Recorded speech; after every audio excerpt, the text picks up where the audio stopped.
সেরকম ভদ্র টাইপের ছেলে আমি না হলেও আমি আমার মতোই। ছোট থেকেই যখন থেকে ভালোবাসা কি জানতে শিখেছি তখন থেকেই মনের মধ্যে একটা স্বপ্ন ছিল যে বড় আপুর সাথে প্রেম করব। তাই যেখানে যাই সেখানেই বড় আপু খুঁজি। আমার অবশ্য ক্রাশ আছে, সে হলো মিম আপু। ও, আপনাদের তো পরিচয় দেওয়া হয়নি। আমি হলাম খালেদ ওয়াহেদ, জিম। সবাই জিম বলেই ডাকে। এবার অনার্স ফার্স্ট ইয়ারে আর মিম এবার থার্ড ইয়ারে। তবে ছোট থেকেই আমি তাকে চিনি, আমার বাবার বন্ধুর মেয়ে। সেই খাতিরে যাওয়া আসা চলে, দুই বাসার মধ্যে যাওয়া আসা হতো।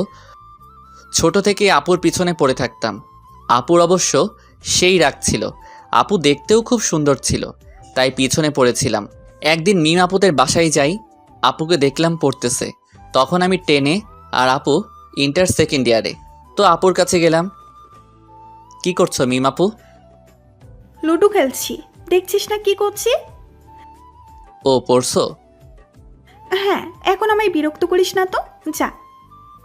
কই বিরক্ত করলাম? না বললাম আর কি। আপু একটা কথা বলতাম। তাড়াতাড়ি বলে যা। না থাক। কি বলবি বল। থাক আর না বলি। বেশি ঢং না করে বলে ফেল। আপু আমি না তোমাকে। কি আমাকে? যা, আমার লজ্জা করে। ওই তুই না ছেলে, ছেলেদের লজ্জা থাকে না। থাকে না? ও আচ্ছা, এত করে যখন বলছো বলেই ফেলি। আমি তোমাকে ভালোবাসি। কুত্তা তুই দাঁড়া। আম্মু আমার ঘরের ঝাড়ুটা কই? বড় বোনকে প্রপোজ করছিস? তোর থেকে আমি 3 বছরের বড়, তুই দাঁড়া। না আপু, 2 বছরের।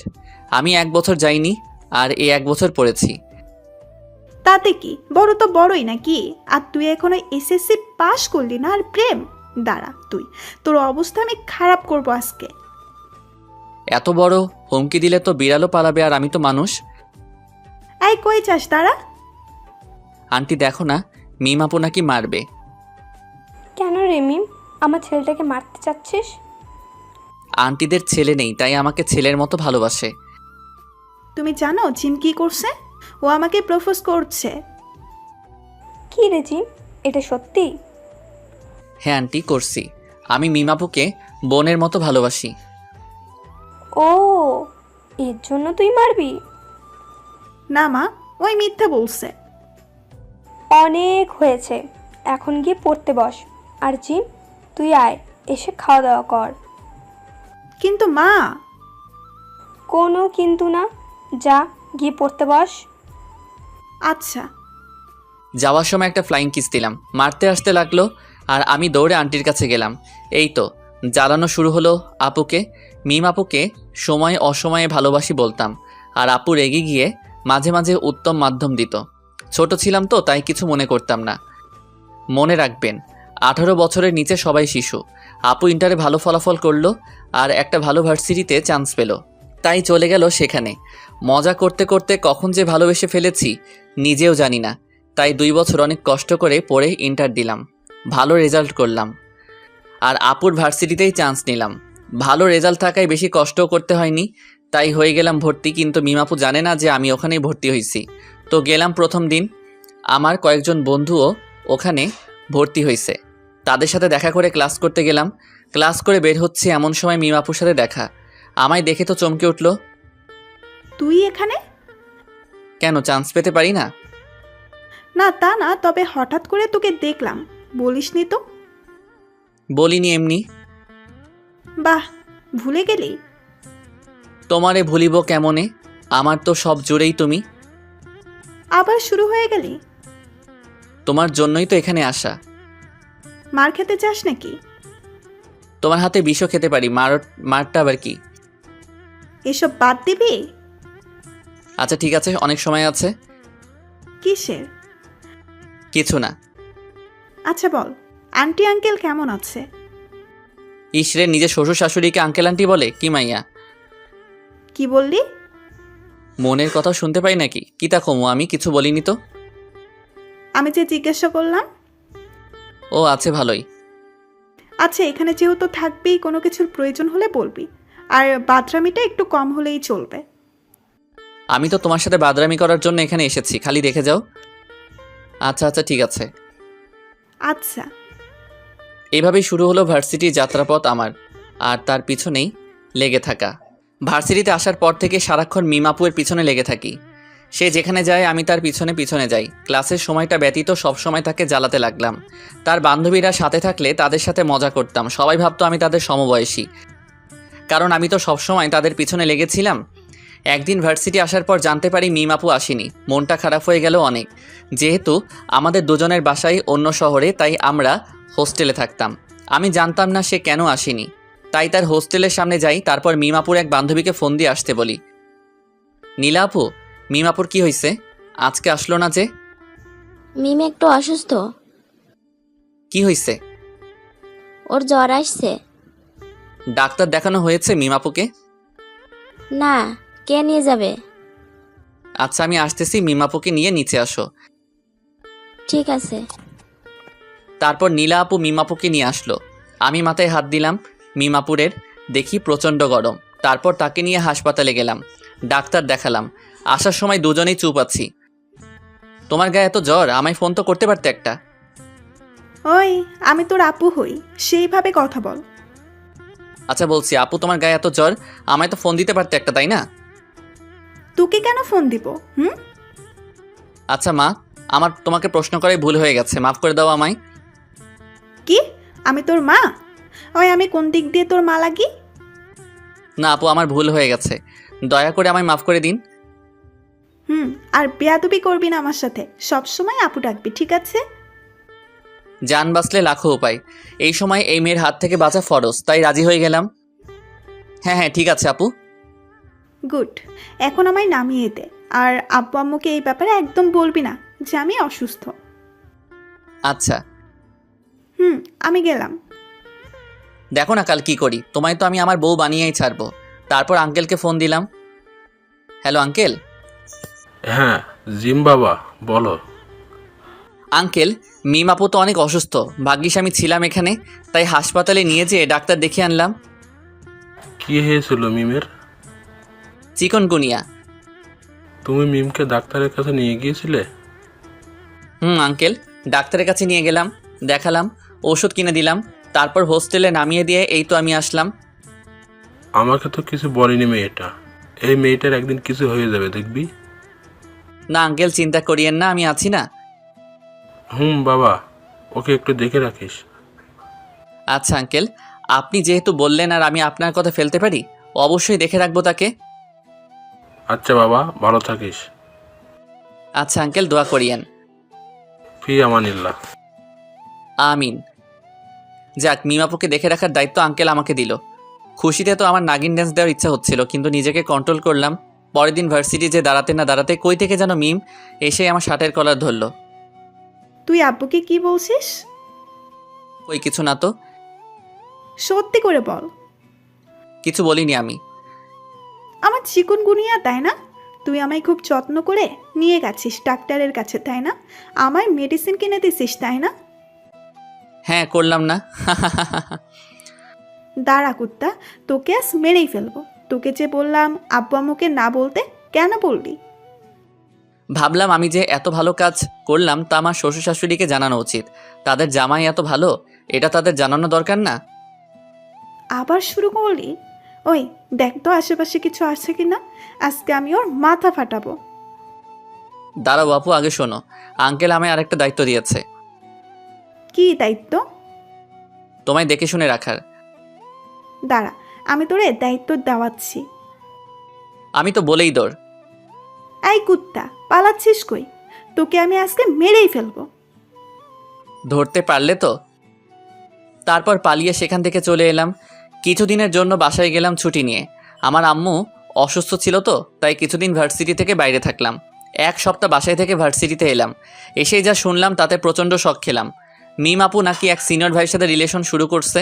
সকাল সকাল ভার্সিটি গেলাম, কারণ মিম আপুর সাথে দেখা করতে হবে, জানতেই হবে এটা সত্যি না মিথ্যা। ভার্সিটি অনেক সকালবেলা আসার কারণে বসে থাকতে হচ্ছে, এদিকে মনও ভালো না। বসে থাকতে থাকতে আমার বন্ধু আবিদের ফোন। ওই জিম, কই তুই? ভার্সিটিতে।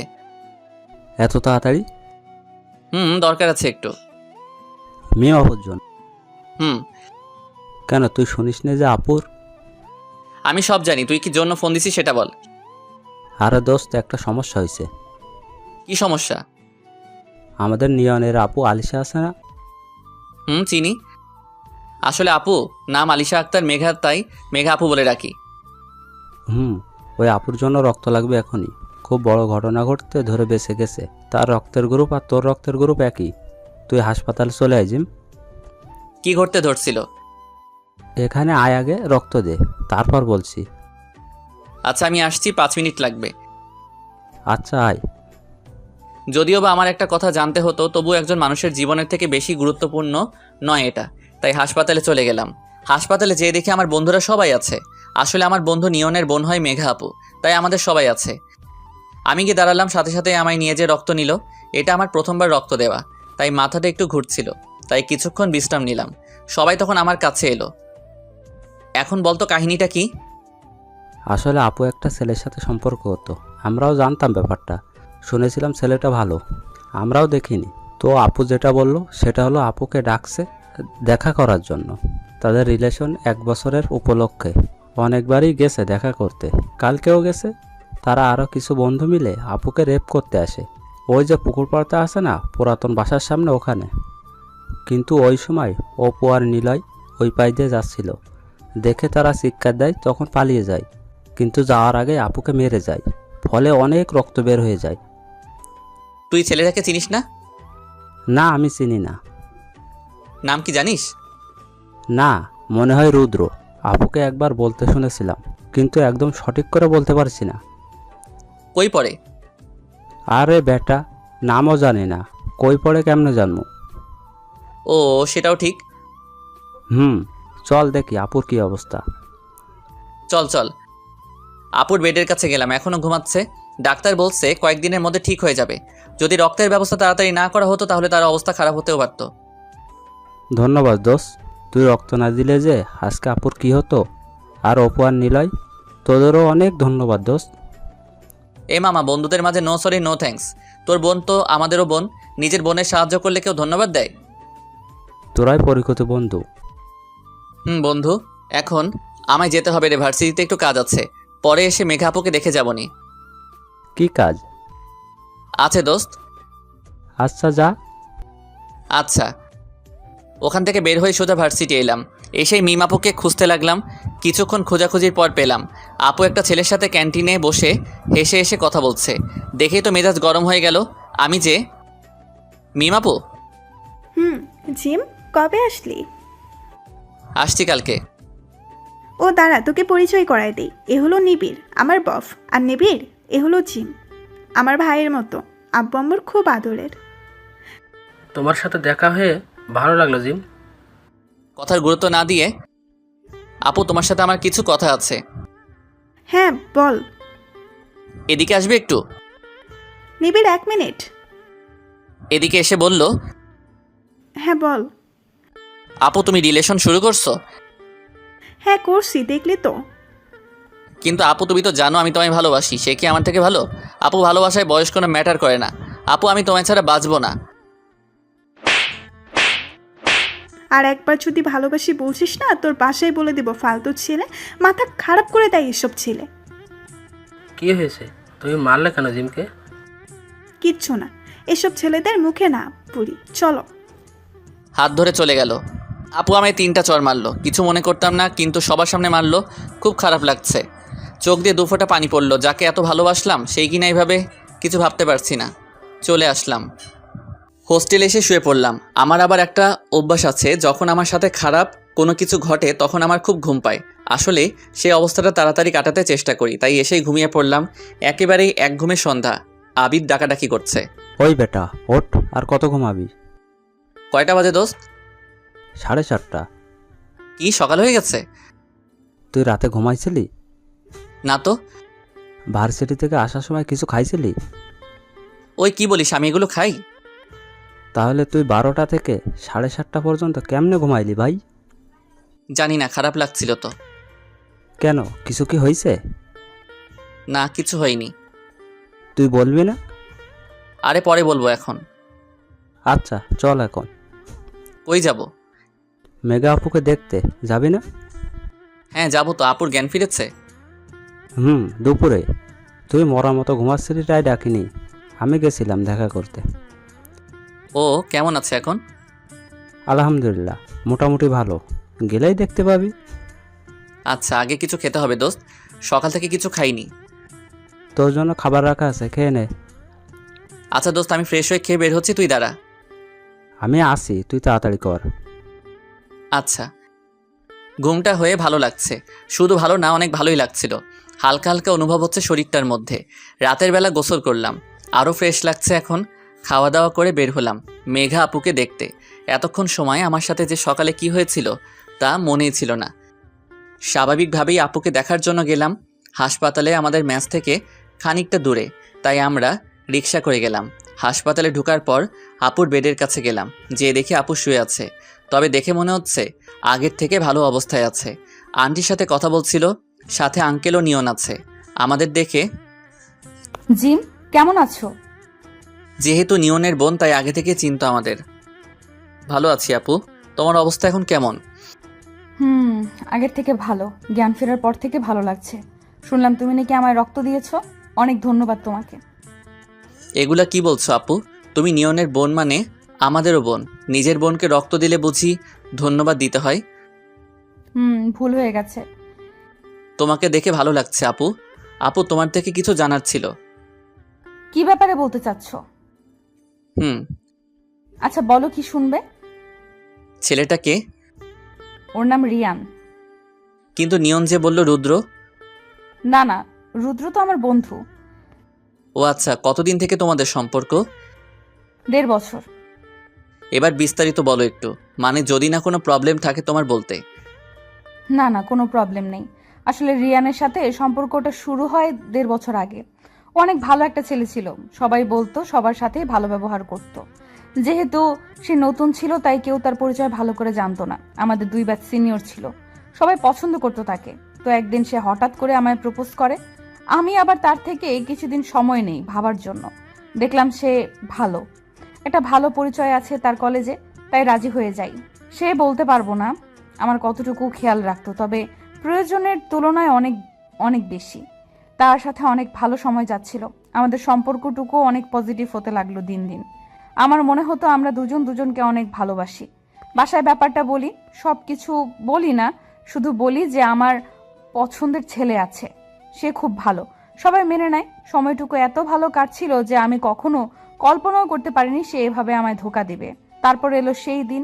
সেদিন আমায় তার বন্ধুর জন্মদিনের অনুষ্ঠানে আমন্ত্রণ করে। অনুষ্ঠান শেষ হবার পর বাড়ি ফিরছিলাম, তার এক বন্ধু আমাদের নামিয়ে দিতে চায়। আমরা উঠি, তারা কয়েকজন ছিল। পুকুর পাড়ের কাছে গাড়ি থামায়, আমায় জোর করে নামায়। আমি নামতে না চাইলে আমার মাথা ফাটিয়ে দেয়। তারপর তো অজ্ঞান হয়ে পড়ি, আর কিছু মনে নাই আমার। ছেলেটার ছবি আছে তোমার কাছে? আমার মোবাইল ছিল, কিন্তু সেটা তো সেদিন হারিয়ে ফেলেছি। ও আচ্ছা, তুমি চিন্তা করিও না আপু, আমরা দেখছি কি করা যায়। আচ্ছা। যদিও বা আমি এই শহরের ছেলে না, কিন্তু আমার সব ক্লোজ ফ্রেন্ড এই শহরেরই, তাই একটু ভাব নেই। আপু, আরেকটা কথা বলার ছিল। হ্যাঁ বলো। রিয়ানের বাসা কই? নোয়াখালী। ও আচ্ছা, এটা আগে বলবা তো? কেন? না কিছু না, তুমি বিশ্রাম করো। আচ্ছা। নিয়ন, এদিকে আয় তো একটু। হ্যাঁ বল। জানিস সে তো ছেলে কোথাকার। আপুর হয়তো ততটা ধারণাই নেই যে ওই ছেলে কেমন। আমাদের কিছু করতে হবে দোস্ত। আচ্ছা দেখ তোরা কি করা যায়। আচ্ছা, আজকে আসি। আচ্ছা, সাবধানে যা। রাস্তায় আস্তে আস্তে ভাবছিলাম আপুর সাথে এমন ঘটনা ঘটলো, তাহলে অনেকের সাথে এমন ঘটেছে হয়তো। ভাবতে ভাবতেই হোস্টেলে চলে এলাম। রাতের বেলা হঠাৎ দিনের ঘটনাটা মনে পড়লো। মিম আপু এটা কিভাবে করতে পারলো? আমি তাকে এত ভালোবাসি আর সে কিনা আমায় সবার সামনে চড় মারলো। আর কখন আপুকে বিরক্ত করব না। আপু ভালো থাকুক, এটাই আমি চাই। যেহেতু সে তার মনের মানুষ পেয়ে গেছে, এখন আর তাকে অযথা কেন বিরক্ত করব।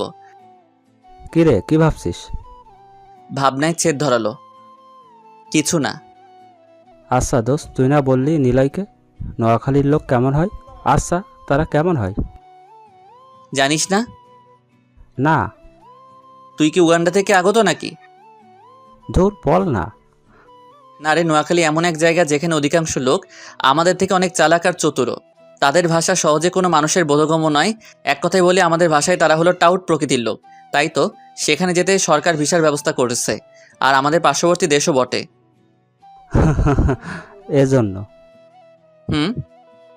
আচ্ছা, ঘুমা তাহলে। আচ্ছা, শুভরাত্রি। শুভরাত্রি। যদিও বা আজকে আমার ঘুম আসবে না, তবুও চোখ বন্ধ করলাম। মিম আপুর সাথে কাটানো প্রতিটি মুহূর্ত এর কথা মনে পড়ছে। ভাবতে ভাবতে কখন যে ঘুমাই পড়ছি। সকালবেলা উঠলাম, উঠেই মন খারাপ হয়ে গেল। এতদিন তো ভার্সিটি যেতাম মিম আপুকে দেখার জন্য, আজকে কিসের জন্য যাব? দূর, আজকে যাবই না। কিন্তু আবিদ অনেক জোরাজোরি করে ভার্সিটি নিয়ে গেল। ভার্সিটি যেয়ে পৌঁছেছি, এমন সময় গেটের সামনে দেখি মিম আপু তার বফকে নিয়ে ভার্সিটিতে ঢুকছে। আবার মন খারাপ হয়ে গেল, কিন্তু তবুও গেলাম। এক ফ্রেন্ড আমাদের কাছে আসলো, এসেই একটা কাহিনী হয়ে গেছে জিম। কি? অনেক জানতে পেরেছে ছেলেটাকে। কিভাবে? জানি না, তবে ওই তোদের ডাকলো। কোথায়? আমরা যেখানে আড্ডা দিই সেইখানে। চলো তাহলে। হ্যাঁ চল। রিয়ানের সাথে দেখা হওয়ার পর থেকে মাথার ভিতর একটা জিনিস ঢুকছে না। কি বিষয় জানতে পারলো নিয়ন, শুধু আগ্রহটা বাড়ছে। তাই দেরি না করে আমরা সবাই যেখানে আমরা আড্ডা দিই সেখানে গেলাম। আমরা ভার্সিটির বড় বটগাছের নিচে আড্ডা দিতাম সব বন্ধুরা মিলে, তাই সেখানে গেলাম। গিয়ে দেখি সেখানে নিয়ন সহ আমাদের কয়েকজন বন্ধু বসে আছে। নিয়নকে দেখে অনেকটা অন্যমনস্ক মনে হচ্ছে, তাই তার কাছে গেলাম। তোর এই অবস্থা কেন?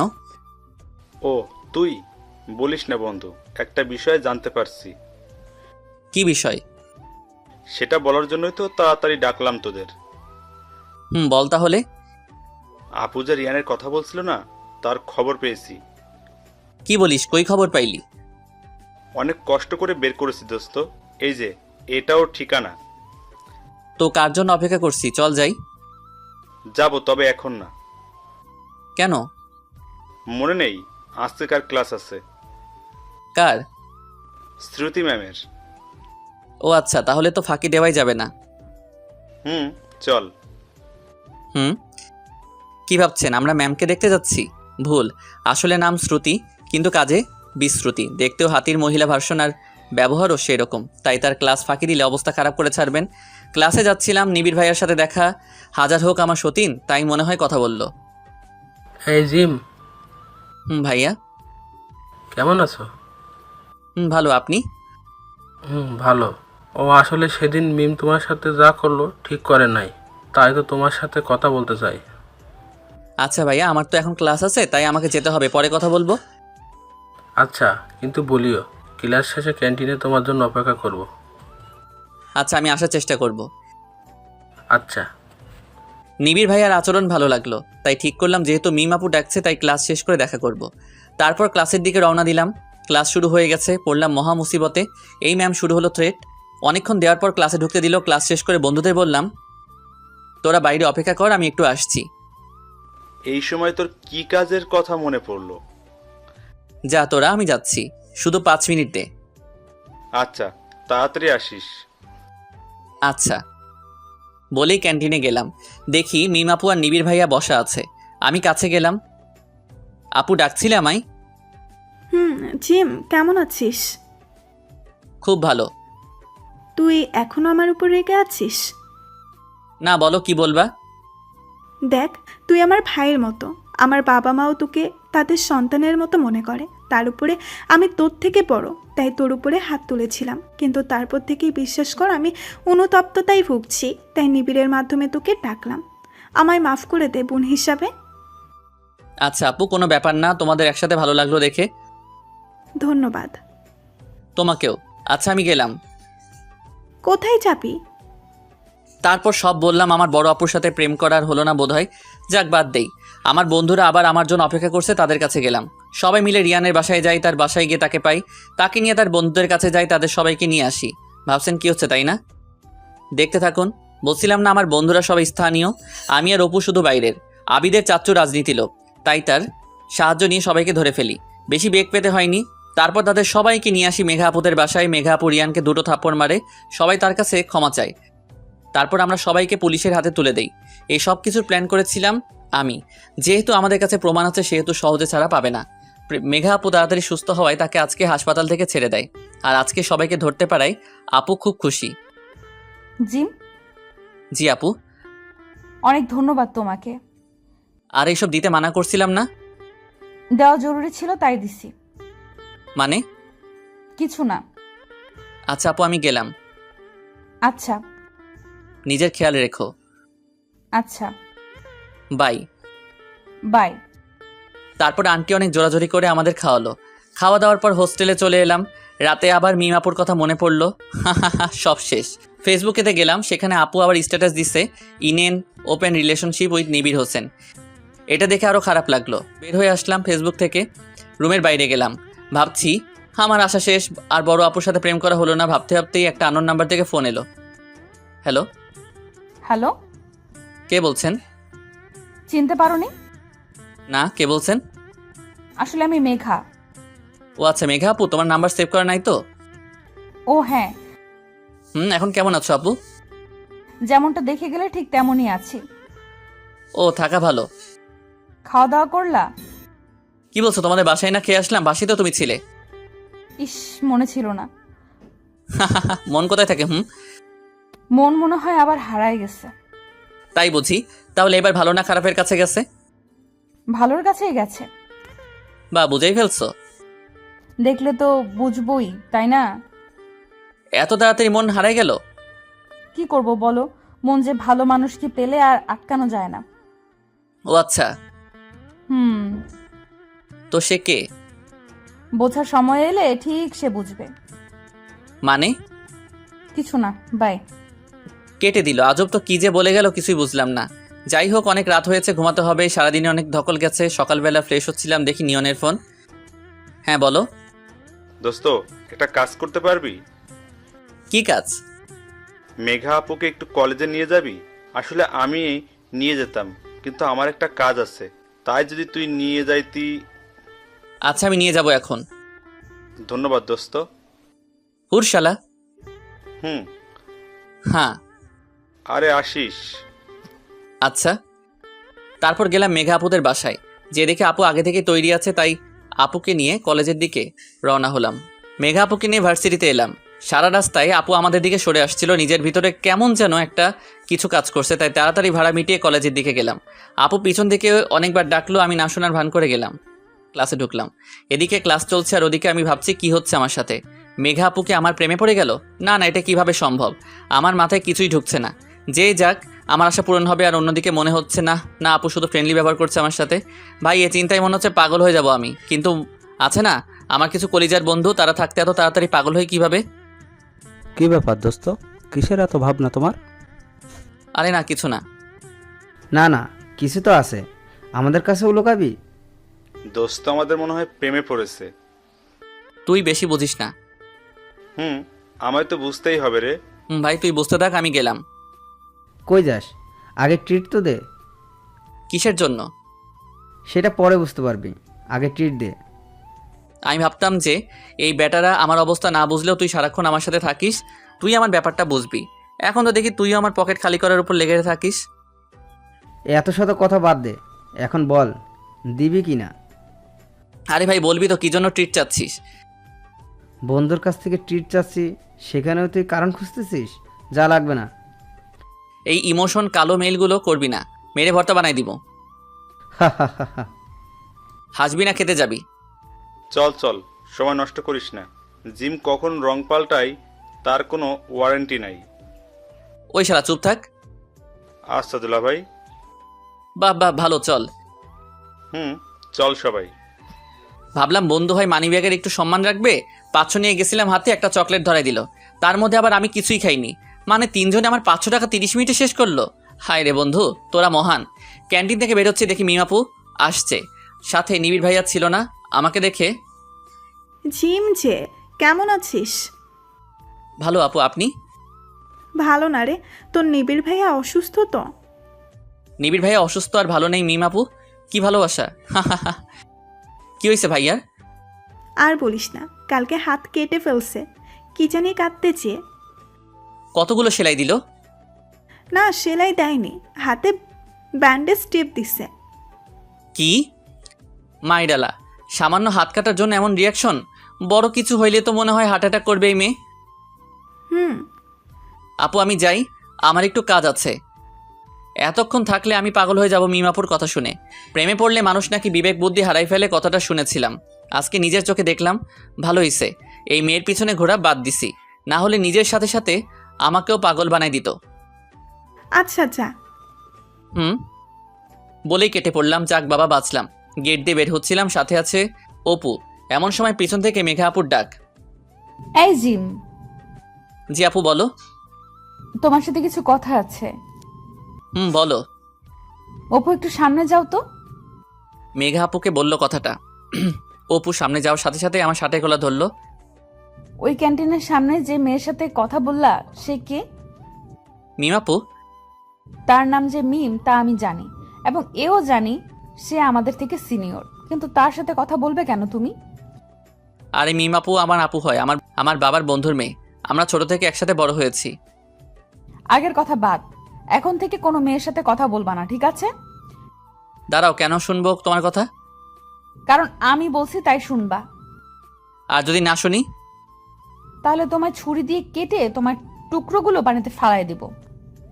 বলেই চলে গেল। আর হ্যাঁ, আমায় কিছু বলার সুযোগ না দিয়ে মেঘা আপুর এই রূপ দেখে আমি সত্যিই শিহরিত। মাথা কাজ করছে না। হোস্টেলে চলে এলাম আর ভাবনায় শুধুই মেঘা আপু। তাহলে কি সত্যি আপু আমায় ভালোবাসলো, না এসব কিছু অন্য কিছু? দেখতে হবে। রাতে ফেসবুকেতে ছিলাম, মেঘা আপুর ফোন। এই যে স্যার, কি করছেন? কথা বলছি। কার সাথে? মিম আপুর সাথে। কি তোমায় না বারণ করেছিলাম? তুই বারণ করা কে? আমি কে কালকে তোমাকে দেখাবো। আমি বারণ করার কে? শুধু ভার্সিটি আয় কালকে, তারপর তোকে দেখাবো। আচ্ছা, বলার আগে ফোনটা কেটে গেল। যাক, মনে হয় খুব রাগ করেছে। এখন আমার মাথায় একটা বুদ্ধি এসেছে আপুর কাছে থেকে সত্যিটা বের করার। সকালে মেঘা আপু ভার্সিটিতে যেয়ে আমায় খোঁজ করতে লাগলো। আমায় পেলো বট গাছের নিচে মিম আপুর সাথে কথা বলার সময়। শুধু দেখলাম চোখ মুছলো, তারপর চলে গেল। তার আগেই রাতে আপুর মাধ্যমে মেঘা আপুকে জানাই দেই যে আমি মিম আপুকে ভালোবাসি আর কালকে তাকে সে কথা বলবো। আর এই প্ল্যানে মিম আপু আমার সাথে থাকে। তাই যখন মেঘা আপু এসেছিল তখন আমরা একে অন্যের হাত ধরেছিলাম। যাক, প্ল্যানটা কাজে দিয়েছে। আপু কান্না করেছে, এটাই তার প্রমাণ। ওই এখনকার জন্য অপেক্ষা করছিস, যা মেঘার কাছে। থ্যাংক ইউ আপু। হইছে, এখন যা। আচ্ছা। পরে সব জানাস। কেন আপনাকে জানাবো? বলে চলে এসে গেছি। মেঘা আপুকে খুঁজতে লাগলাম। পেলাম কলেজ পুকুর পাড়ে। এখানে অনেকটা নিরিবিলি, তা আপুর কাছে গেলাম। ঘুরে দেখলো কিন্তু কথা বলল না। হ্যালো আপু। কি? না কিছু না, ভালো আছো? অনেক ভালো। ও কথাটা কিভাবে যে শুরু করি। আচ্ছা আপু, তুমি কি আমায় ভালোবাসো? তোমাকে ভালোবাসতে আমার বইয়েই গেছে। ও এটাই জানার ছিল। যাক, আবার মিমাপুর পিছনে লেগে থাকি। একদিন তো পড়বেই। আর এক পা বাড়ালে তোর পা ভেঙে দিব। মা কেন? ওই তুই বুঝিস না যে আমি তোকে কতটা ভালোবাসি? তুই যেদিন আমায় রক্ত দিলি সেদিনও আমার তোকে ভালো লেগেছিল। এরপর যখন রিয়ানকে আমার কারণে নিয়ে এলি সেদিনই তোকে ভালোবেসে ফেলি। এতদিন তোকে বোঝার চেষ্টা করলাম আর তুই বুঝলি না আমি তোকে কতটা ভালোবাসি। এসব নাটক ছিল। কি? নাটক ছিল। আজকে তোকে আমি সত্যি মেরে ফেলবো শয়তান। আমি দিলাম দৌড়, শেষ পর্যন্ত কিনা এমন বউ পেলাম। মেঘা আপুর দৌড়ানি খেয়ে কোনো মতে বাঁচলাম। তবে একটা জিনিস জানলাম তো, যে মেঘা আপুও আমায় ভালোবাসে। যাক, সিনিয়র আপুর সাথে শেষ পর্যন্ত প্রেম হয়ে গেল। এখন ভালোবাসা চলবে উড়াধুরা, কিন্তু কিছু তো একটা দিয়ে শুরু করতে হবে নাকি? তাই ফুল খুঁজতে থাকলাম। কিন্তু আমাদের ভার্সিটিতে এত প্রেমিক প্রেমিকা আছে যাদের কারণে সব ফুল আগেই শেষ হয়ে গেছে। তাই কি করা যায় ভাবতে লাগলাম। মেঘা আপু তার বান্ধবীদের সাথে বসে আছে, দেখে মনে হচ্ছে অনেক খুশি আছে। যাই, আর দেরি না করি।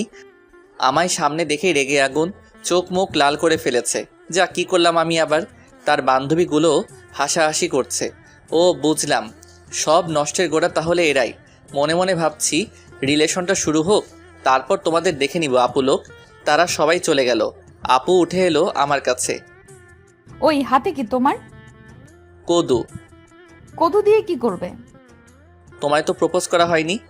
ভাবলাম রাগ করে আছো, প্রপোজ করলে রাগও ভেঙে যাবে, আবার রিলেশনও শুরু হবে। কুত্তা, তাই বলে কদু? দুনিয়াতে আর কিছু পেলেই না কদু দিয়ে কেউ প্রপোজ করে? আরে বলো না, গেলাম ফুল নিতে কিন্তু নাই, সব শেষ করে দিছে হারামির বাচ্চাগুলো। পরে দেখি সেখানে কদু অনেকগুলো। মনে হয় কদুর গাছ লাগাইছে ভার্সিটির বাগানে, তাই ভাবলাম যখন গোলাপ নেই তখন কদুই ব্যবহার করি, তাই তোমার জন্য কষ্ট করে কাঁটাতার টোপকে এই কদু নিয়ে এসেছি। কদু তাই না? দাও কদু দাও। আজকে যদি কদু তোমার মাথায় না ভাঙতে পারছি তাহলে আমার নাম মেঘা নয়। এত রাগ করো কেন? আমি তো ভালো জিনিসই আনছি, এটা বাসায় নিয়ে যেয়ে রান্না করেও খেতে পারবে। তোর কদু তুই নিয়ে যা, লাগবে না তোর প্রপোজ করতে। তুই তোর কদু নিয়ে থাক, আমি গেলাম। ওই শোনা, কই যাও? কদুটা তো অন্তত নিয়ে যাও। ধুর, এত কষ্ট করে কদুটা নিয়ে আসলাম আর না নিয়েই চলে গেল। যেই লাও সেই কদু হইল। যাই, এটা তো কোনো কাজে লাগাতে হবে, তাই বিক্রি করে দেই, সাথে কিছু আয়ও হবে, কি বলেন? হা হা হা হা। কদু 20 টাকা দিয়ে বিক্রি করলাম। তারপর বন্ধুদের কাছে আসলাম। কি মামা, কই থেকে আসলি? কদু বিক্রি করতে গেছিলাম। হ্যাঁ, কস কি? কই পাইলি কদু? কদুর ব্যবসা শুরু করলি নাকি? আরে না শালাবাবু, আসলে না, এদের বলা যাবে না, শালারা পচাবে এখন আমায়। আসলে হয়েছে কি, তার আগেই মেঘা আপুর আগমন। আমি বলছি, কি হইছে? তুমি কেন বলতে যাবা? আমি বলছি তো। থাক, আপনাকে কষ্ট করতে হবে না। আমি বলছি, তোমাদের এই উগান্ডিয়ান বন্ধু আমায় কদু দিয়ে প্রপোজ করতে গেছিল, আর কিছু পায়নি নাকি, এই জন্য সেই কদু আবার বিক্রি করে আসলো। একে একটু বোঝাও আর একটু সামলিয়ে রাখো, কখন যে আমার পিটন খাবে। কদু দিয়ে আমার বান্ধবীদের সামনে আমায় প্রপোজ করতে গেছে, আমার সম্মানের 12টা বাজায় দিছে। তার উপর কদু দিয়ে দাঁত বের করে হাসতে ধরছিল। একে তোমরা আগে সামলাও। এই যে নিজের সম্মান গেছে দেখে আমার সম্মানেরও ফালুদা বানাই দিল। কি? কদু দিয়ে প্রপোজ? কি আইডিয়া দোস্ত, এসব আইডিয়া কই থেকে আসে তোর মাথায়?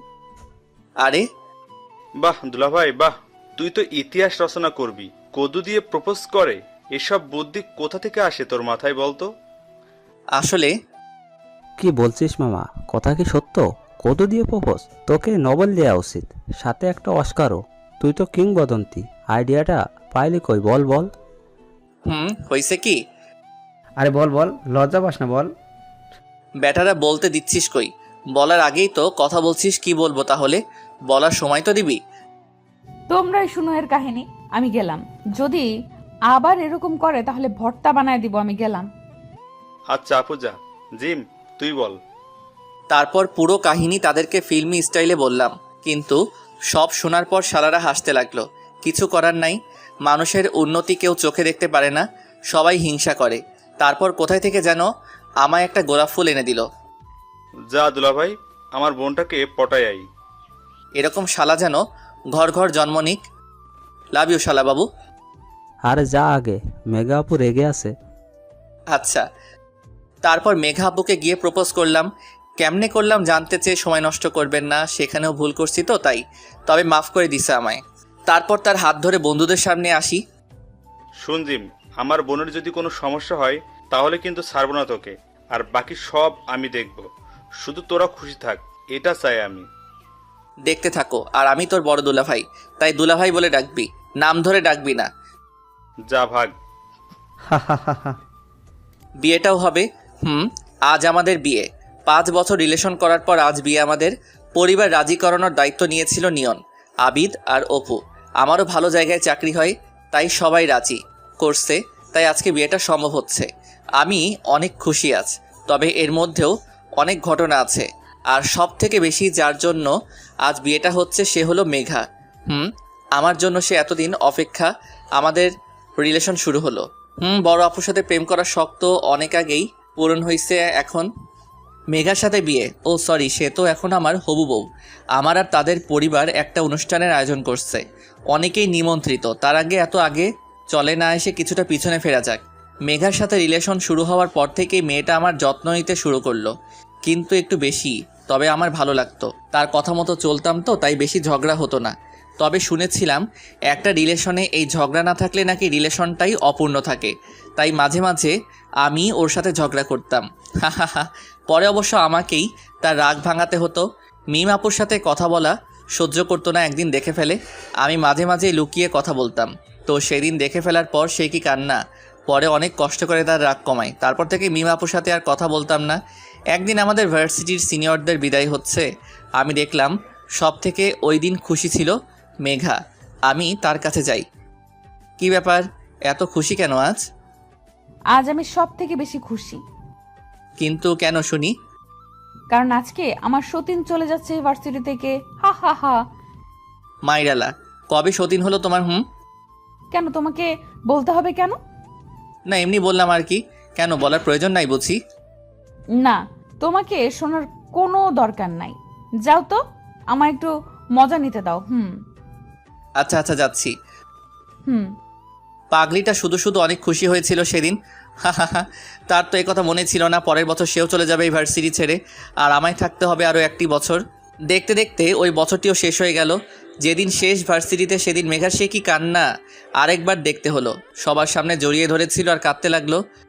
ওই পাগলি, এত কাঁদো কেন? শুধু তো ভার্সিটি ছাড়ছো, দূরে তো আর যাচ্ছ না। জানি না, আমি যাব না, আবার পড়বো। তোমাকে ছাড়া একা থাকতে পারবো না এই 1 বছর।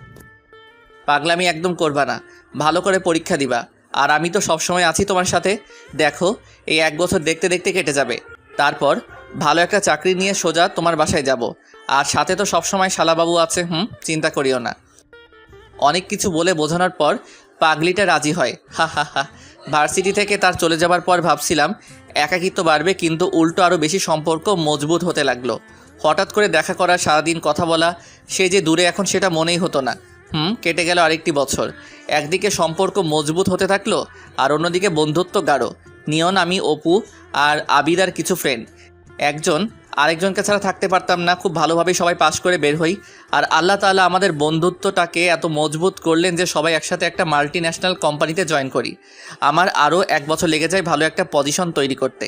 তবে তার আগেই নিয়নের মাধ্যমে মেঘার বাবা মায়ের সাথে কথা বলে আব্বু আম্মু কথা পাকাপাকি করে আসে। তারপর আজ বিয়ে, সবাই এসেছে। আমি আর মেঘা পাশাপাশি বসা, শাড়ি পরে মেয়েটাকে আরও সুন্দর লাগছে। ও মিমাপু এসেছে, সাথে তার কোলে একটা ফুটফুটে বাচ্চা মেয়ে। নিবিড় ভাইয়ার সাথে আপুর বিয়ে হয় 2 বছর আগে। সবাই খুশি। দেখো তো মিমাপুকে কেমন লাগছে?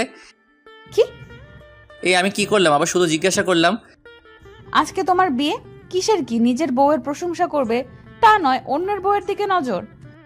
এই মা, শুধু তো একটা কথা বললাম।